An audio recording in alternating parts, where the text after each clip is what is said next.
नमस्कार, हिमाचल दर्पण live TV में आप सभी का स्वागत है। आज मेरे साथ हैं विक्रम शर्मा, जो पूर्व निदेशक खादी बोर्ड रह चुके हैं। आज उनसे विशेष बातचीत करते हैं। उनका कहना है कि वे आगामी विधानसभा चुनाव में आज़ाद उम्मीदवार प्रत्याशी के रूप में खड़े होंगे। इसी के चलते वे लोगों के बीच लोगों की समस्याओं को जान रहे हैं तथा उन्हें सुलझाने का भी प्रयास करते हैं। उनसे विशेष बातचीत। विक्रम जी, आपका हिमाचल दर्पण लाइव टीवी में स्वागत है। आप लोगों के बीच जा रहे हैं, आप वहाँ क्या महसूस कर रहे हैं, आप क्या रुझान मिल रहा है? लोगों के बीच में हमारा ये आजकल दौरा चला है घुमारवीं विधानसभा क्षेत्र का। तो हमारा जो चर्चा हो रही है उसमें सबसे महत्वपूर्ण बात यह है कि हमारे जो राजनीतिक दल हैं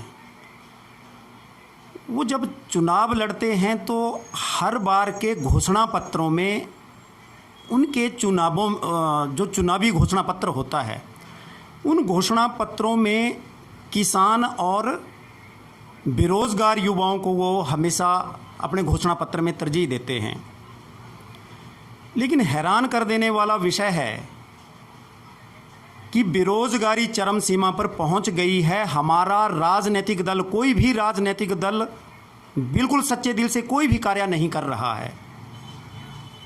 मैं थोड़ा सा बताना चाहूँगा कि हमारे राजनीतिक दलों ने कई बार बेरोज़गार युवाओं से कई तरह के वायदे किए। उन्हीं राजनीतिक दलों ने कहा था कि हम हिमाचल प्रदेश के हर बेरोज़गार युवा को रोज़गार देंगे। मैं उन्हीं राजनीतिक दलों से पूछना चाहूँगा कि क्या हिमाचल प्रदेश में कोई ऐसा युवा है जिसको आज रोज़गार भत्ता दिया जा रहा है, बेरोज़गारी भत्ता दिया जा रहा है? उन्हीं राजनीतिक दलों ने कहा था कि हम प्रत्येक घर से एक व्यक्ति को नौकरी देंगे, लेकिन प्रत्येक घर से किसी को नौकरी नहीं मिली। यहाँ तक कि वायदा करने के बाद ये सरकारें MOU memorandum of understanding sign कर देती हैं केंद्र सरकार के साथ कि हम जो भी हमारी कोई पोस्ट खाली होगी किसी विभाग में उसको हम नहीं भरेंगे। यहाँ पर आज कुछ मित्रों से मिलना हुआ और चर्चा में थोड़ा हमने ये देखा कि आज का जो हमारा युवा वर्ग है वो बहुत हताश और निराश महसूस कर रहा है। इस हताशा और निराशा का जो मुख्य कारण है वो बेरोजगारी है। आज बेरोजगारी चरम सीमा पर पहुंच गई है। कोई भी सरकार बेरोजगारी के ऊपर बिल्कुल भी नहीं सोचती है। हमारा युवा अच्छी शिक्षा ग्रहण करने के बाद, कोई युवा हमारा PhD कर रहा है, कोई MBA कर रहा है, कोई BTech कर रहा है, कोई MTech कर रहा है।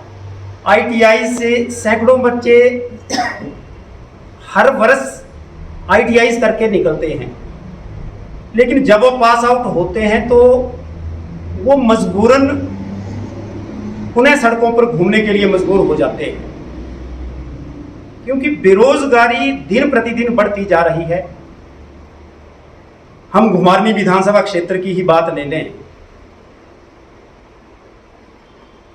तो यहां पर देखने को मिलेगा कि हर घर से कोई ना कोई बच्चा डिप्रेशन में है, एंग्जाइटी में है, एक पैनिक अटैक हो रहा है। अब मैं थोड़ा सा अगर राजनीतिक दलों के बारे में कुछ कहना चाहूं तो युवाओं के साथ जब विधानसभा के चुनाव आते हैं तो युवाओं को छला जाता है, युवाओं को ठगा जाता है। मुझे याद है कि कई बार राजनीतिक दलों ने यहां तक कहा कि बेरोजगारों को बेरोजगारी भत्ता दिया जाएगा, क्योंकि नेता लोग जानते हैं कि जहां युवा वर्ग है सरकार सत्तारूढ़ वही होगी। इसीलिए हर घोषणा पत्र में, हर चुनाव में बेरोजगारों को ठगा जाता है। बेरोजगारी भत्ता देने की बात कई राजनीतिक दलों ने आज तक कही, लेकिन हिमाचल प्रदेश में ऐसा कोई भी हमारा बेरोजगार युवा नहीं है जिसको बेरोजगारी भत्ता मिलता हो। और दूसरी ओर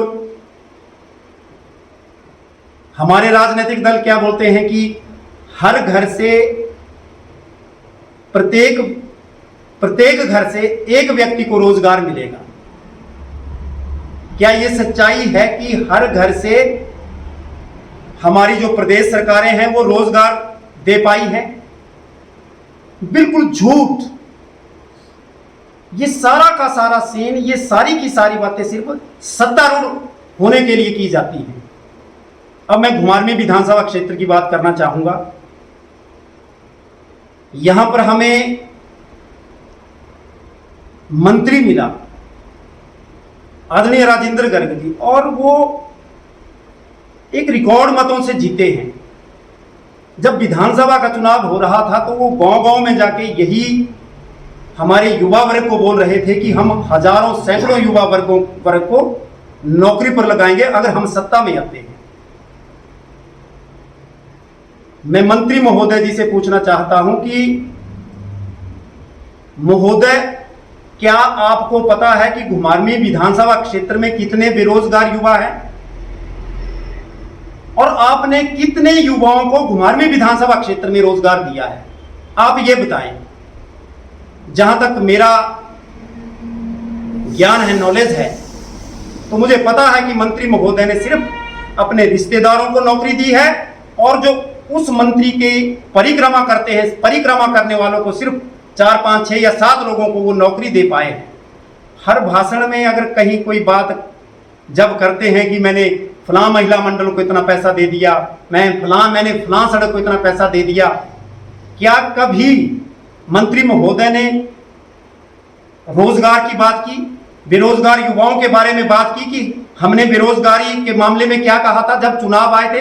और दूसरी तरफ भी मैं कहना चाहूंगा कि जो कांग्रेस के जो लोग हैं उन्होंने भी यहाँ पे 10-12 वर्ष सत्ता में वो लोग भी रहे हैं, उन्होंने भी यहाँ का प्रतिनिधित्व किया है। वो भी बताएं कि घुमारवीं विधानसभा क्षेत्र में कितने बेरोजगार युवाओं को रोजगार दिया है। ये मैं कहना चाहूंगा कि अब हमारा जो युवा वर्ग है वो समझ चुका है। अब युवा वर्ग इनके झांसे में नहीं आने वाला। इसीलिए घुमारवीं विधानसभा क्षेत्र के युवा वर्ग ने और जनता ने हमसे ये बात की है। जनता ये चाहती है कि क्योंकि दोनों दलों में इन्होंने बारियां डाली होती हैं, कभी ये दल 5 साल ये दल लगाएगा, 5 साल दूसरा दल लगाएगा। इस बार हम बारियों को तोड़ेंगे।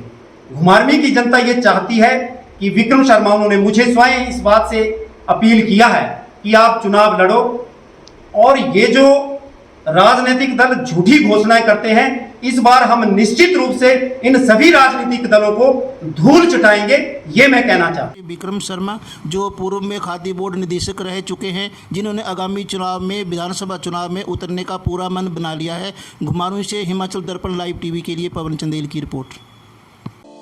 गोल्ड या डायमंड की खरीदारी का सोच रहे हैं तो विजिट करें राजेंद्र ज्वेलर्स, जो आकर्षक उपहार के साथ देते हैं बेहतर सेवाएं। 916 हॉलमार्क्स गोल्ड और डायमंड ज्वेलरी बहुत ही कम बनाई की लागत के साथ।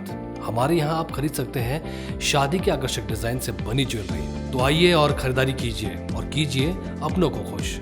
राजेंद्र ज्वेलर्स, नजदीकी शून्य मंदिर, सोलन, या कॉल करें 9816130423 9625682430।